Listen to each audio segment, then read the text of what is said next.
রাজনৈতিক দল হিসেবে জামায়াতে ইসলামী নিবন্ধন ফিরে পাবে কিনা এ বিষয়ে আপিল বিভাগের রায় ঘোষণা হবে আগামী 1 জুন। রায়ে দলটি নিবন্ধন ফিরে পাওয়ার বিষয়ে আশাবাদী। নির্বাচন কমিশন যেন দাঁড়িপাল্লা প্রতীক ফিরিয়ে দেয় এ বিষয়ে আপিল বিভাগ রায়ে পর্যবেক্ষণ দেবে বলেও আশা করছে জামায়াতে ইসলামী। সহকর্মী জাবেদ আখতার জানাচ্ছেন বিস্তারিত। বাংলাদেশ জামাত ইসলামীকে নির্বাচন কমিশনের দেওয়া নিবন্ধনের বৈধতা চ্যালেঞ্জ করে 2009 সালে হাইকোর্টে রিট করেন সৈয়দ রেজাউল হক চাঁদপুরী সহ 25 জন। ওই রিটের পরিপ্রেক্ষিতে 2013 সালের 1 আগস্ট জামাতের নিবন্ধন অবৈধ ঘোষণা করে রায় দেন হাইকোর্ট।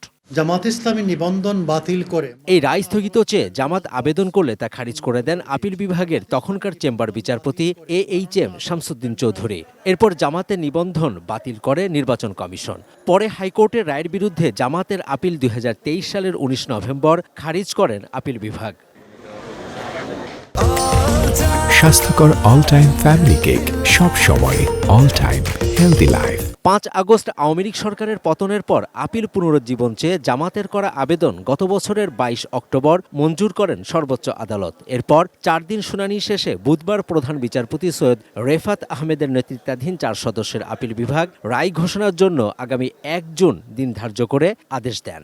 জামাতের রেজিস্ট্রেশন প্রক্রিয়াটা বাতিল করার মাধ্যমে এবং কেয়ারটেকার গভর্নমেন্ট সিস্টেম বাতিল করার মাধ্যমে পলিটিসাইজেশন অফ জুডিশিয়ারি করা হয়েছে। আগামী 1 জুন ইনশাল্লাহ জামায়াত ইসলামী তার নিবন্ধন ফেরত পাবে ইনশাআল্লাহ।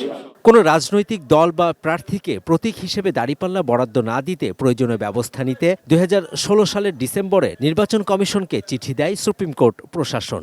ওই বছরের 12 ডিসেম্বর সুপ্রিম কোর্টের ফুল কোর্ট সভায় সর্বসম্মত সিদ্ধান্ত নেওয়া হয় দাঁড়িপাল্লা ন্যায় বিচারের প্রতীক হিসেবে একমাত্র সুপ্রিম কোর্টের মনোগ্রামে ব্যবহৃত হবে। দাঁড়িপাল্লা প্রতীক বাংলাদেশ জামায়াত ইসলামী ব্যবহার করছে অনেক আগ থেকে, আর আমাদের সুপ্রিম কোর্টে দাঁড়িপাল্লা প্রতীক আসছে 1972 সাল থেকে।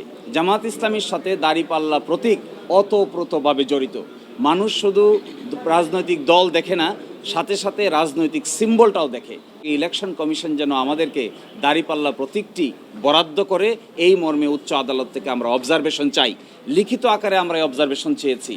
আদালত আমাদের সাথে আপাত অর্থে কোর্টের গেস্টার অনুযায়ী মনে হয়েছে এই অবজারভেশনও পাবো ইনশাল্লাহ। সংবিধানের একটা অনুচ্ছেদ আছে 104, এই কমপ্লিট জাস্টিসের থিওরি অ্যাপ্লাই করেও মাননীয় আপিল বিভাগ এই আদেশ দিতে পারেন। Javed Akhtar, ATN news, Dhaka.